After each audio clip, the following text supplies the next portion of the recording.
Hey girls, I am sitting here right now ready to read chapter 16 of Charlotte's Web, so I hope you're ready to hear it. Off to the fair. Wonder what happens in this chapter. Oh wait, no I don't. They probably go off to the fair. Just a guess. We'll see. Alright, chapter 16, Off to the Fair. The night before the county fair, everybody went to bed early. Fern and Avery were in bed by 8. Avery lay dreaming that the Ferris wheel had stopped and that he was in the top car. Fern lay dreaming that she was getting sick in the swings. Lurvy was in bed by 8:30. He lay dreaming that he was throwing baseballs at a cloth cat and winning a genuine Navajo blanket. Mr. and Mrs. Zuckerman were in bed by 9. Mrs. Zuckerman lay dreaming about a deep freeze unit. I think that's like a refrigerator freezer. Mr. Zuckerman lay dreaming about Wilbur. He dreamt that Wilbur had grown until he was 116 feet long and 92 feet high, and that he won all the prizes at the fair and was covered with blue ribbons, and even had a blue ribbon tied to the end of his tail. That's a funny image to picture. In fact, there's even an illustration of it. How funny is that? Down in the barn cellar, the animals too went to sleep early, all except Charlotte. Tomorrow would be fair day. Every creature planned to get up early to see Wilbur off on his great adventure. When morning came, everybody got up at daylight. The day was hot. Up the road at the Arable's house, Fern lugged a pail of hot water to her room and took a sponge bath. Then she put on her prettiest dress because she knew she would see boys at the fair. Mrs. Arable scrubbed the back of Avery's neck and wet his hair and parted it, and brushed it down hard till it stuck to the top of his head. All but 6 hairs that stood straight up, that is. Avery put on clean underwear, clean blue jeans, and a clean shirt. Thank goodness. Mr. Arable dressed, ate breakfast, and then went out and polished his truck. He had offered to drive everybody to the fair, including Wilbur. Bright and early, Lurvy put clean straw in Wilbur's crate and lifted it into the pig pen. The crate was green. In gold letters it said, Zuckerman's Famous Pig. Charlotte had her web looking fine for the occasion. Wilbur ate his breakfast slowly. He tried to look radiant without getting food in his ears. In the kitchen, Mrs. Zuckerman suddenly made an announcement. Homer, she said to her husband, I am going to give that pig a buttermilk bath. A what? Said Mr. Zuckerman. A buttermilk bath. My grandmother used to bathe her pig with buttermilk when it got dirty. I just remembered. Well, Wilbur's not dirty, said Mr. Zuckerman proudly. He's filthy behind the ears, said Mrs. Zuckerman. Every time Lurvy slops him, the food runs down around his ears. Then it dries and forms a crust. He also has a smudge on one side where he lays in the manure. He lays in clean straw, corrected Mr. Zuckerman.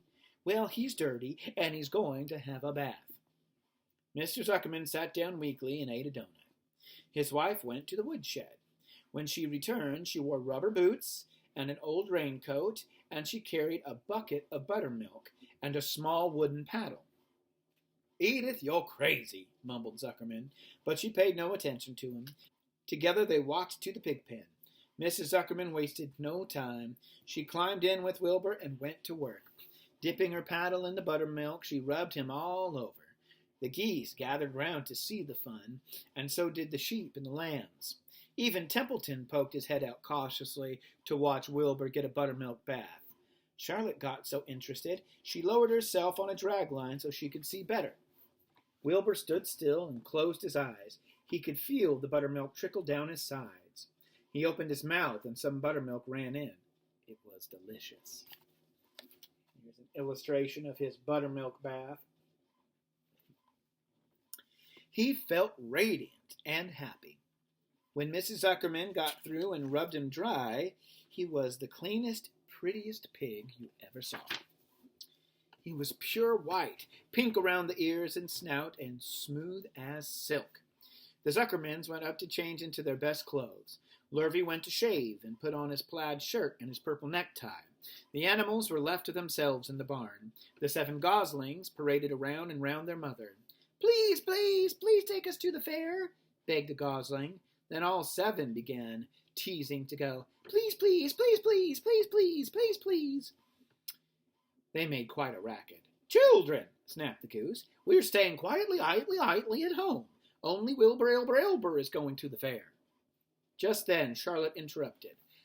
Well, I shall go too, she said softly. I have decided to go with Wilbur. He may need me. We can't tell what may happen at the fairgrounds. Somebody's got to go along who knows how to write. And I think Templeton better come too. I might need somebody to run errands and do general work. I'm staying right here, grumbled the rat. I haven't the slightest interest in fairs. That's because you've never been to one, said the old sheep. A fair is a rat's paradise. Everybody spills food at the fair. A rat can creep out late at night and have a feast. In the horse barn, you'll find oats that the trotters and pacers have spilled. In the trampled grass of the infield, you'll find old discarded lunch boxes containing the foul remnants of peanut butter sandwiches, hard-boiled eggs, cracker crumbs, bits of donuts, and particles of cheese. In the hard-packed dirt of the midway, after the glaring lights are out and the people have all gone home to bed, you'll find a veritable treasure of popcorn fragments, frozen custard dribblings, candied apples abandoned by tired children, sugar fluff crystals, salted almonds, popsicles, partially gnawed ice cream cones, and the wooden sticks of lollipops. Everywhere is loot for a rat, in tents and booths and haylofts. Why, a fair has enough disgusting leftover food to satisfy a whole army of rats. Templeton's eyes were blazing. Is this true? He asked. Is this appetizing yawn of yours true? I like high living, and what you say tempts me. Oh, it is true, said the old sheep. Go to the fair, Templeton. You'll find that the conditions at a fair will surpass your wildest dreams. Buckets with sour mash sticking to 'em, tin cans containing particles of tuna fish, greasy paper bags stuffed with rotten... That's enough, cried Templeton. Don't tell me any more. I'm going. Good, said Charlotte, winking at the old sheep. Now then, there's no time to be lost. Wilbur will soon be put into the crate. Templeton and I must get in the crate right now and hide ourselves. The rat didn't waste a minute. He scampered over to the crate, crawled between the slats, and pulled straw up over him so he was hidden from sight. All right, said Charlotte, I'm next. She sailed into the air, let out a drag line, and dropped gently to the ground. Then she climbed the side of the crate and hid herself inside a knothole in the top board. The old sheep nodded. What a cargo, she said. That sign ought to say Zuckerman's famous pig and 2 stowaways. Look out, the people are coming, shouted the gander. Cheese it, cheese it, cheese it. The big truck with Mr. Arable at the wheel backed slowly down toward the barnyard. Lurvy and Mr. Zuckerman were walking alongside. Fern and Avery were standing in the body of the truck, hanging on to the sideboards. Now, listen to me, whispered the old sheep to Wilbur. When they open the crate and try to put you in it, struggle. Don't go without a tussle. Pigs are always resist when they're being loaded. Well, if I struggle, I'll get dirty, said Wilbur. Never mind that. Do as I say. Struggle. If you were to walk into the crate without hesitating, Zuckerman might think you were bewitched. He'd be scared to go to the fair. Templeton poked his head up through the straw. Struggle if you must, he said, but kindly remember that I'm hiding down here in this crate, and I don't want to get stepped on, or kicked in the face, or pummeled, or crushed in any way, or squashed, or buffeted about, or bruised, or lacerated, or scarred, or biffed. Just watch what you're doing, Mr. Radiant, when they get to shoving you in. Be quiet, Templeton, said the sheep. Pull in your head. They're coming. Look, Radiant Wilbur. Lay low, Charlotte. Talk it up, geese. The truck backed slowly to the pig pen and stopped. Mr. Arable cut the motor, got out, walked around to the rear, and lowered the tailgate. The geese cheered. Mrs. Arable got out of the truck. Fern and Avery jumped to the ground. Mrs. Zuckerman came walking down from the house. Everybody lined up at the fence and stood for a moment admiring Wilbur and the beautiful green crate.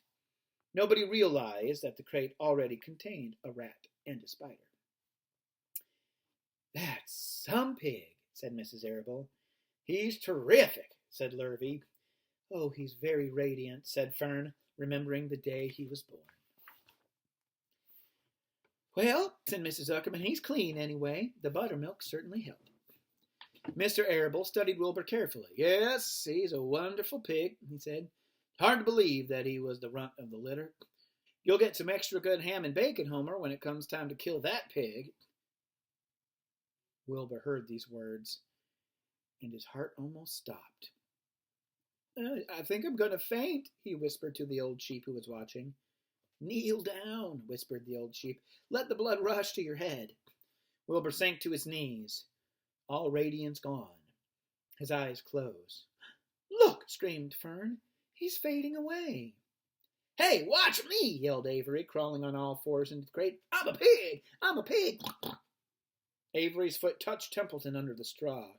"Oh, what a mess," thought the rat. "What a fantastic creature boys are. Why did I let myself in for this?"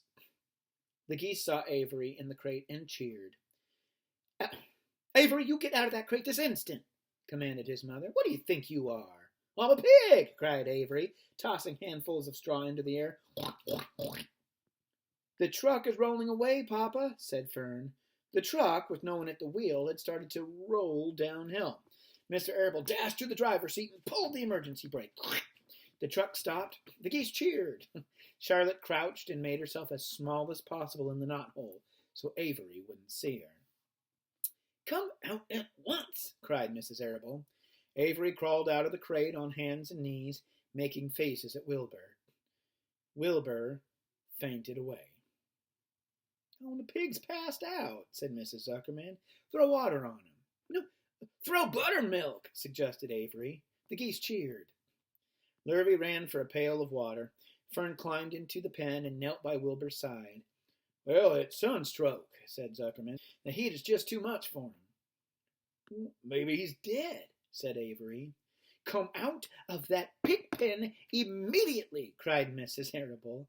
Avery obeyed his mother and climbed into the back of the truck so he could see better.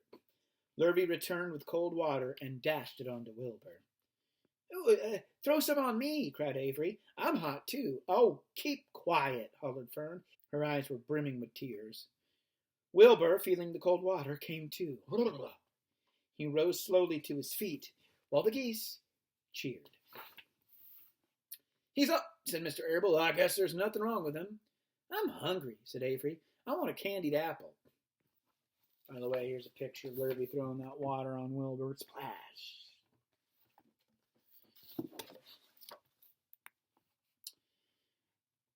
"Wilbur's all right now," said Fern.